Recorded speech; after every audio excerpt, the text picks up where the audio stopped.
Hai Lili, Hai, dari mana kamu? abis pulang kampus sih. Eh, Terus, kenapa?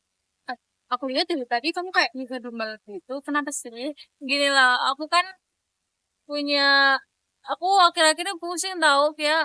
Kenapa? Karena itu kan aku sekarang kan punya pertanian bibit tuh. Ya, Nah, alhamdulillah sih berjalan lancar. Terus omsetnya itu naik terus gitu kan. Tapi tau nggak sih pas aku buka laporan keuangannya buat nyusun SPT, ternyata masih ada pajak yang belum aku bayar. loh, bukannya kamu udah rajin bayar PPh 25 ya? Iya, aku rutin tahu malahan itu dari Januari sampai November. Tapi nggak tahu eh, pajaknya itu kayak angsuran entahlah apa gitu nggak tahu. Terus kan kalau akhir tahun itu kan kita totalin pajaknya, terus nanti dikurangin sama apa yang kita setor. Nah itu entah aku bingung banget. Wah, itu artinya kamu belum bikin total perhitungan pajak terus tahun 2024 ya? Aku udah minta tolong stafku buat ngerekap datanya. Kira-kira aku punya bruto sekitar 6 miliar. Nah, itu gede banget itu menurutku. Terus habis itu banyak pengeluaran kayak sewa tempatnya, terus gaji 3 pegawaiku. Terus habis itu listriknya, terus habis itu airnya. Banyak lah pokoknya. Sama kemarin aku sempat liburan tuh ke Bali. Aku juga pakai uang itu. Sama habis itu makan aku pakai uang itu soalnya kan itu dari uang dari perusahaan gitu makanya aku pakai Nah, tapi ya kalau setahu aku kayak rekreasi atau makan itu nggak bisa kurang buat TKP tau. serius berarti aku salah dong. Kalau setahuku sih nggak bisa, soalnya itu masuknya non deductible. Berarti aku semua itu aku gabungin terus jadiin pengurangan berarti selama ini laporanku salah. Nggak salah sih, kamu cuma cukup memperbaiki aja. Perbaikinya berarti harus ke KPP ya. Kalau menurut aku sih biar lebih jelas, kamu bisa langsung datang aja ke KPP. Nanti kan di sana ada budget kan, kamu bakal arah.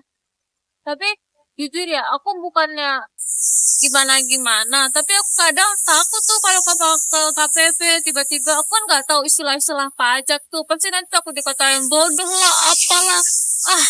Enggak tahu, petugas KPP itu ramah-ramah. Jadi kamu bakal dijelasin dan mau sampai selesai. Pokoknya tentang pajak kamu bakal selesai. Gitu ya. Aku berharapnya kayak gitu sih. Soalnya aku tuh baru baru mau bayar tapi pusing banget. Kalau kan aku nanti mau ke KPP tuh berarti. Nah, terus berarti aku harus bawa apa aja kan banyak nggak sih kalau kayak gitu? Enggak kok, kamu cukup bawa itu laporan keuangan tahun 2024-mu, terus bukti start PPh 25, sama rincian pengeluaran. Oh, Nah, kalau bisa sih kamu udah misahin ya pengeluaran pribadi sama pengeluaran usahanya gitu. wow, gitu ya. Oh, ternyata kayak gitu ya. Ya udah nanti aku bakal ke sana. Makasih ya Tia udah. Jadi kayak udah nggak terlalu pusing sekarang gimana cara mau bayarnya. Aman aja. Kalau gitu, ayo temenin aku ke KPP yuk. Sekarang kita nyoba nasi goreng di sana. Boleh. Kayaknya itu enak banget Kayaknya deh. enak banget. Ya udah, yuk. Ntar aku mau. Ayo.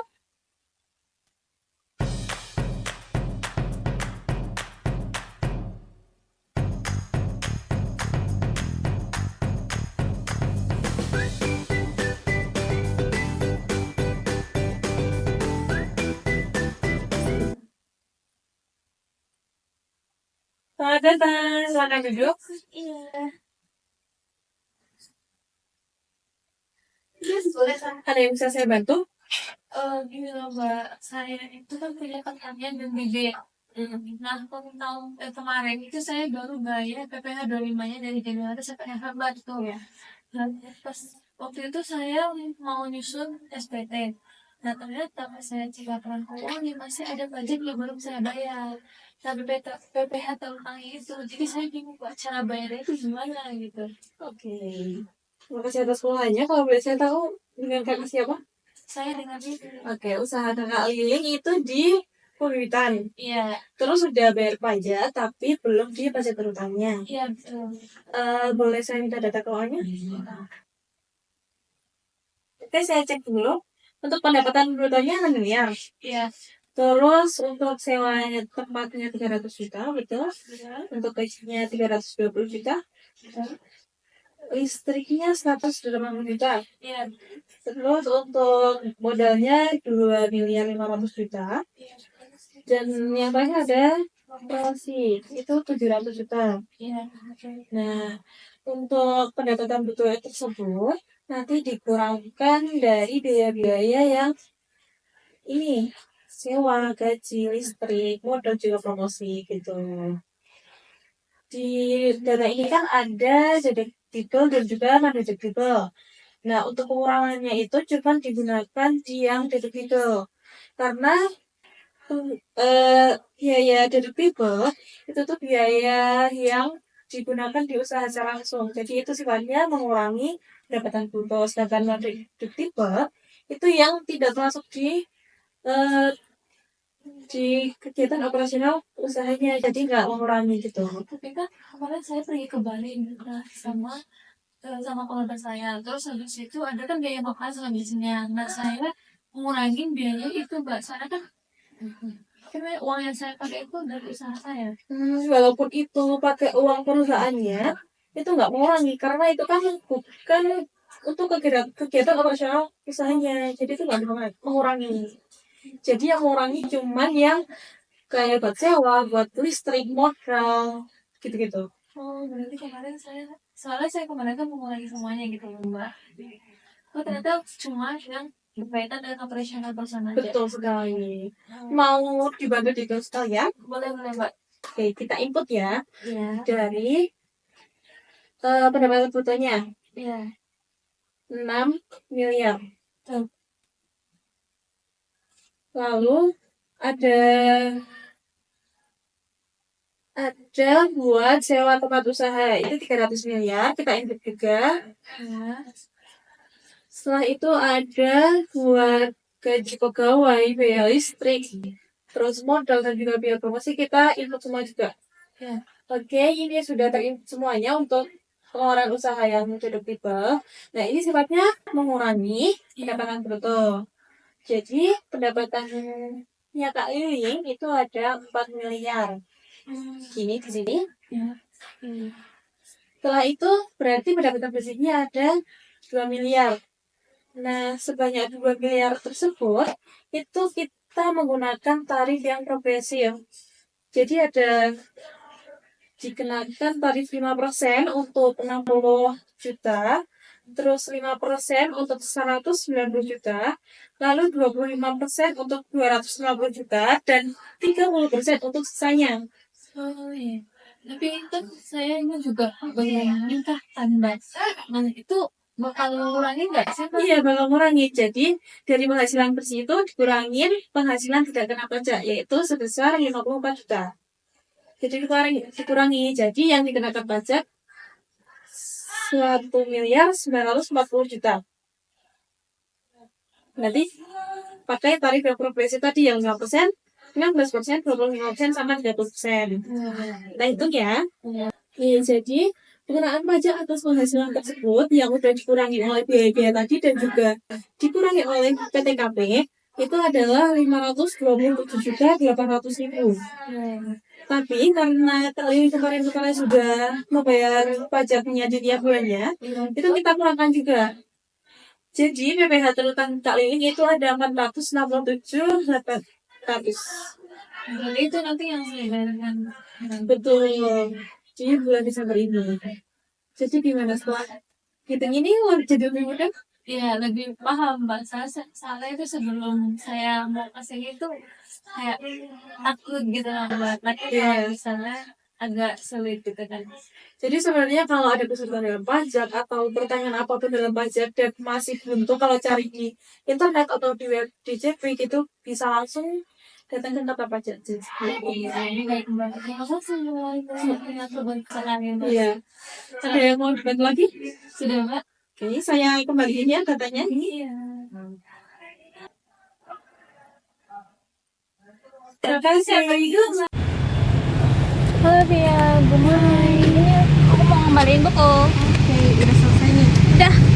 Kamu kok di sini? Bukannya restoran kamu lagi rame ya? Kemarin aku lihat kayak bos besar aja.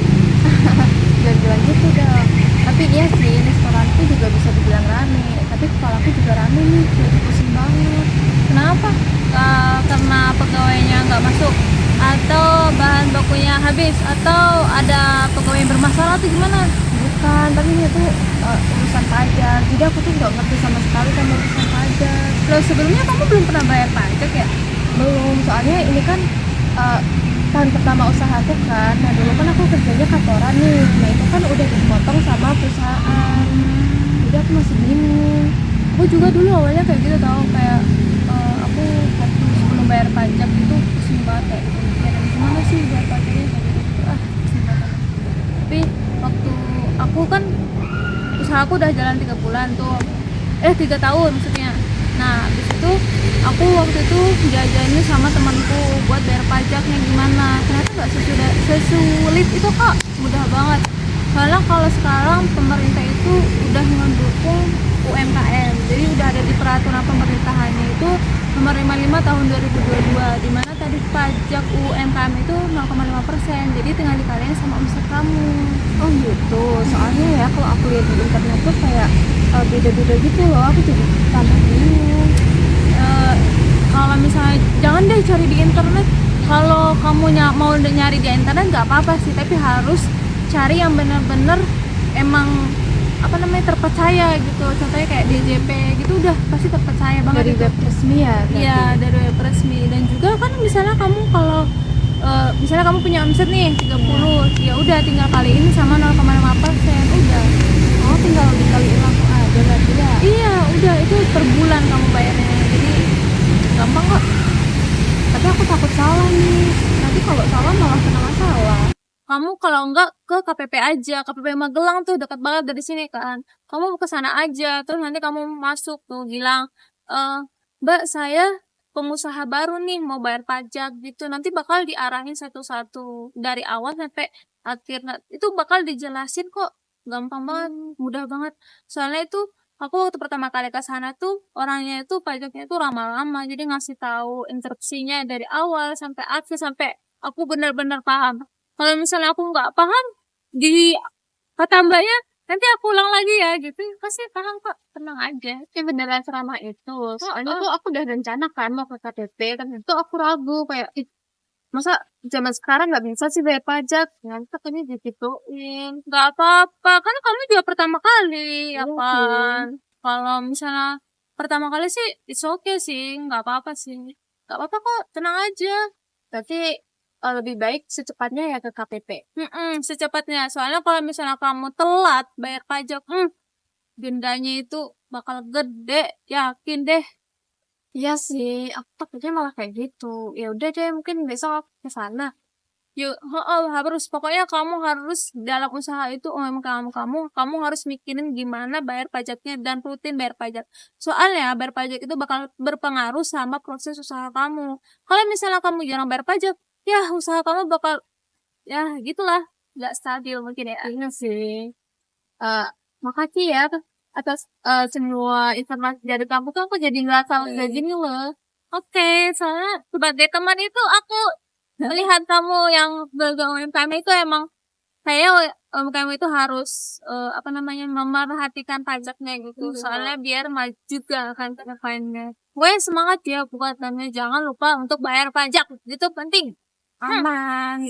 Aku bakal, Soal- Tat, Kenapa? aku bakal rajin bayar pajak sih. Harus sih pokoknya. Masa jadi orang nggak bayar pajak kan itu. Ya udah, kita mau kemana nih? Jalan-jalan aja deh. Ya, aku juga udah bosan Kan udah. udah nggak mikirin pajak. Oh iya, Katanya gampang. Iya. Aja. Ya.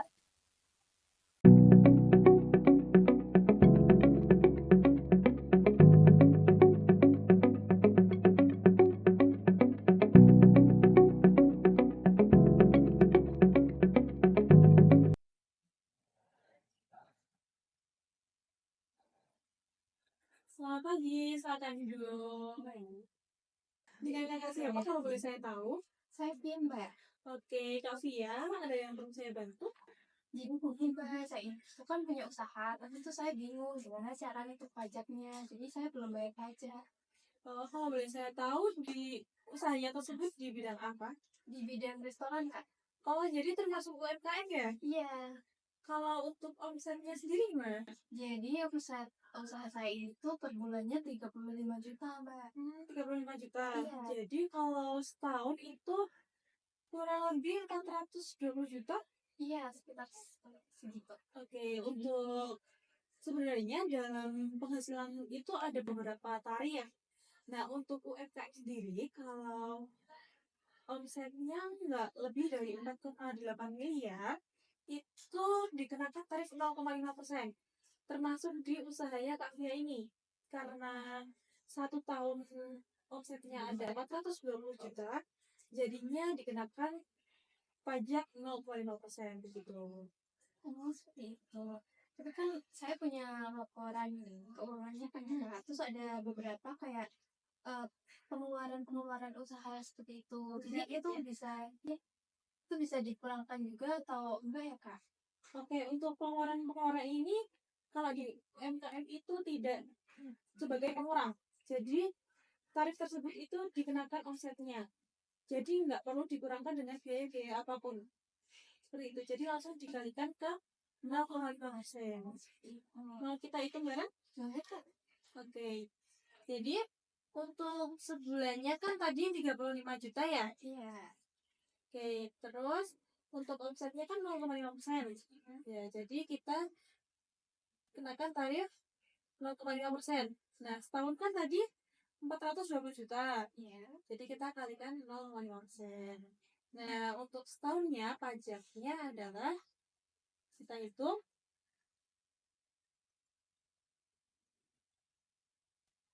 Nah, setahun pajaknya itu 2.100.000.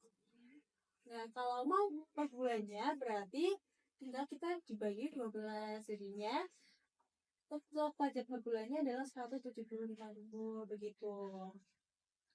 Ternyata gampang ya, Mbak. Iya, ternyata mudah. Jadi kalau Kak Via itu bingung tentang usahanya untuk bayar pajaknya ataupun apapun tentang pajak itu bisa langsung ditanyakan ke kantor pajak aja. Jadi jangan takut untuk ke kantor pajak karena kan pajak itu sangat penting kan buat kelanjutan betul. usahanya gitu. Gitu. Ada yang bisa saya bantu lagi? Enggak, kan mungkin itu aja karena sudah cukup jelas. Jadi mungkin saya pamit. Oke, ini saya kembalikan. Terima kasih. Ya, terima kasih kembali dari jalan. Jadi gitu ya teman-teman, kalian tuh gak perlu takut buat melapor pajak dan juga gak perlu bingung. Karena kalian bisa datang langsung ke kantor pajak ataupun akses ke DJP online. Karena pajak itu dari kita, Oleh kita dan untuk kita. bye-bye.